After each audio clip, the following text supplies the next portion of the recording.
James लेन लिखित Shivaji Hindu king Islamic India या पुस्तकामध्ये छत्रपती शिवाजी महाराजांची राष्ट्रमाता जिजाऊंची ज्या पद्धतीने बदनामी करण्यात आली होती 2003 ची ही घटना आहे।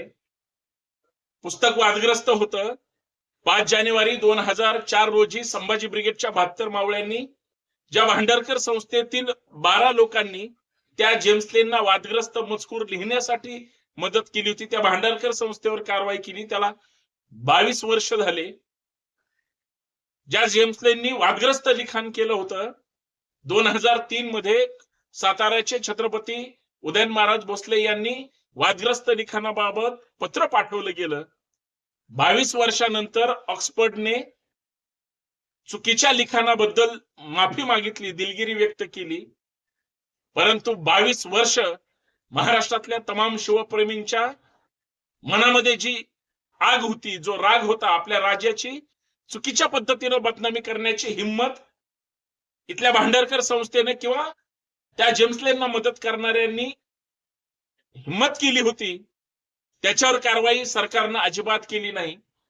ऑक्सफर्ड युनिव्हर्सिटीने जर आता त्या जेम्स लेनच्या पुस्तकाबद्दल दिलगिरी व्यक्त केली असेल, वादग्रस्त लिखाणाबद्दल, तर मग जेम्स लेनला ज्यांनी मदत केली होती ते हयात असतील किंवा नसतील, महाराष्ट्र सरकार त्या सगळ्यांवर कायदेशीर कारवाई करणार का, त्यांच्यावर गुन्हे दाखल करणार का, आणि छत्रपती शिवाजी महाराजांवर जे काही चुकीचं लिखाण केलं होतं त्या लिखाणाबद्दल त्यांना कठोर शासन करणार का, हा संभाजी ब्रिगेडचा सवाल आहे।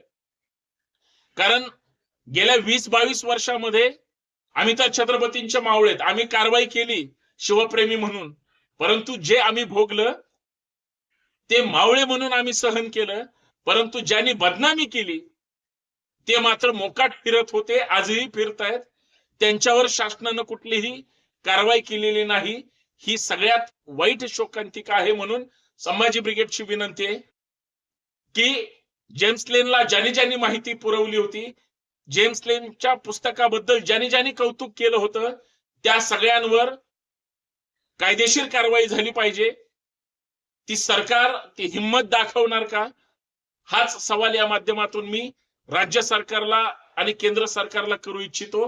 कारण छत्रपती शिवाजी महाराजांपेक्षा, राष्ट्रमाता जिजाऊंपेक्षा या महाराष्ट्राला दुसरं कोणीही मोठं नाही। आणि त्या विश्ववंदनीय आपल्या राजाबद्दल जर कोणी चुकीचं लिहित असेल, अजूनही बरेच जण हिम्मत करतात, त्यांच्यावर त्याच क्षणाला कठोर शासन झालं पाहिजे अशी संभाजी ब्रिगेडची मागणी आहे। म्हणून भांडारकर संस्थेवर कारवाई होणार का, हा आम्हाला पडलेला प्रश्न आहे। सरकारनं त्याचं उत्तर दिलं गेलं पाहिजे।